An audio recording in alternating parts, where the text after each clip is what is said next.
அந்த உடனே டாக்டர் என்ன நினைச்சுக்கிறாருன்னா, இது போலீஸ் கேஸ். இவன் வந்து ஆஃபீசர் அப்படின்னு நினைச்சுக்கிறாரு. ஆஃபீசர் நீங்க போங்க. எத பத்தியும் கவலைப்படாதீங்க. இவங்க என்னோட ஃப்ரெண்டு தான். நான் இவங்கள பார்த்துக்கிறேன் அப்படின்னு சொல்லும்போது, என்னது நான் கிளம்பி போணுமா? நான் அவளோட புருஷன் அப்படின்னு சொல்றான். என்னது புருஷனா? அப்போ உனக்கு கல்யாணம் ஆயிடுச்சா? அப்படின்னு சொல்லி கேட்குறான். கல்யாணம் ஆகாம யாருன்னா புருஷன்னு சொல்லிப்பாங்களா என்ன? ஏன்? அவ சொன்னத நம்புவியா? நான் சொன்னா நம்ப மாட்டியா? அப்படின்னு சொல்லி ஹீரோயின மொறச்சுக்கிட்டு இருக்கான். இப்பதான் ஹீரோ வந்து ஒரு விஷயத்த திங்க் பண்றான். என்ன அப்படின்னு பார்த்தா, அந்த மெயில் பாக்ஸ்ல வச்ச லெட்டரை இவன் தான் எடுத்து கிழிச்சு போட்டிருக்கான்.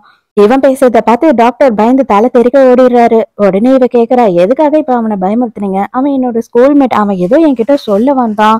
அவன் ஏதோ லெட்டர்லாம் எனக்கு வச்சிருந்தானா? நான் எதையுமே பார்க்கல. நான் என்னன்னு பேசுறதுக்குள்ளேயே அவன பயமுறுத்தி துரத்தி விட்டுட்டீங்களே அப்படின்னு சொல்லி கேக்குறா. ஓ! இப்ப போனதுக்காக நீ ஃபீல் பண்றியா? நான் வேணா போயிட்டு அவன்கிட்ட மன்னிப்பு கேட்டு அவன கூட்டிட்டு வந்து, என் பொண்டாட்டி உன்கிட்ட பேசணுமாப்பா? வந்து என் பொண்டாட்டி கிட்ட கொஞ்ச நேரம் பேசிக்கிட்டு இரு அப்படின்னு சொல்லவா? அப்படின்னு சொல்லி நக்கல் அடிச்சுக்கிட்டு இருக்கான். அதுவும் வந்து ஹீரோ செம்ம கடுப்புல இருக்கிறானா, ஹீரோயின் கம்முன்னு இருக்கா. ஐயையோ! இவன் ஏதோ கடுப்பாயிட்டான் போல, நம்ம எதுவும் பேச வேணாம் அப்படின்னு சைலண்டா இருக்கா. சரி சொல்லு, இப்ப என்ன? அவன் உன்னை லவ் பண்றேன் அப்படின்னு சொன்னானா, நீ வந்து ரெடியா இருக்கியா அவனை லவ் பண்றதுக்கு? ஆல்ரெடி அவனை நீ லவ் பண்ணியா அப்படின்னு கேட்கும்போது, இல்ல இதுவரைக்கும் நான் அவனை லவ் எல்லாம் பண்ணல அப்படின்னு சொல்றா. அப்ப இதுக்கப்புறமா அவனை லவ் பண்ணலான்னு பிளான் வச்சிருக்கியா என்ன அப்படின்னு கேக்குறான். அது வந்து என்னன்னா அப்படின்னு சொல்லி ஹீரோயின் இழுக்கிறாளா, நீ எனக்கு இதுக்கு பதிலே சொல்ல தேவையில்ல.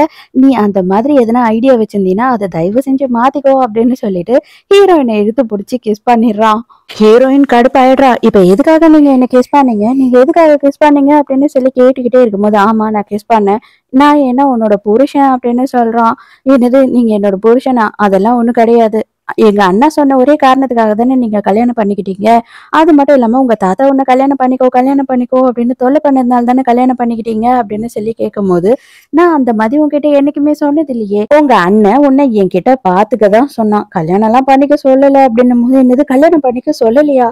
அப்பன்னா நீ என்ன வந்துட்டு ஏமாத்திட்டியா? அப்படின்ற மாதிரி ஹீரோயின் திரு திருன்னு முழிச்சுக்கிட்டு இருக்கா. நான் இப்பவும் சொல்றேன். உங்க அண்ணன் என்ன கல்யாணம் பண்ணிக்க சொல்லல. நானா தான் உன்னை கல்யாணம் பண்ணிக்கிட்டேன். உங்க அண்ணன் என்ன வந்து உன்னை பாத்துக்க தான் சொன்னான். பாத்துக்கிறதுக்கு மீனிங் வந்து பல விஷயம் இருக்கு. பல விதமா நான் உன்னை பாத்துட்டு இருந்திருந்துக்கலாம். ஆனா நான் தான் உன்னை கல்யாணம் பண்ணிக்கணும்னு ஆசைப்பட்டு கல்யாணம் பண்ணேன். என்னோட தாத்தாவை பத்தி சொன்னேன் இல்லையா?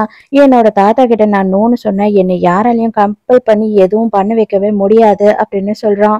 ஹீரோயினுக்கு ஒண்ணுமே புரியல. நீ என்னதான் சொல்ல வர அப்படின்னு சொல்லி கேக்குறா. இவ்வளவு நாளுமே நீ தத்தி மாடாதான் இருந்த. தயவு செஞ்சு இனிமேவாவது புரிஞ்சுக்கோ. உனக்கு புரியுதா இல்லையா? நான் உன்னை லவ் பண்றேன். அததான் நான் சொல்ல வரேன் அப்படின்னு சொல்றான். பர்த்டேக்கு இவன் கிஃப்டா ஒரு மோதிரத்தை வச்சுட்டு வந்திருப்பான் இல்லையா? அந்த மோதிரத்தை இவனே திரும்பவும் எடுத்து வச்சுட்டு இருந்திருக்கான். இதை எந்த நேரமும் நான் என் கூடயே தான் வச்சிட்டு இருக்கேன். நீ இந்த மோதிரத்தை இனிமே போட்டுக்கணும். கழட்டவே கூடாது.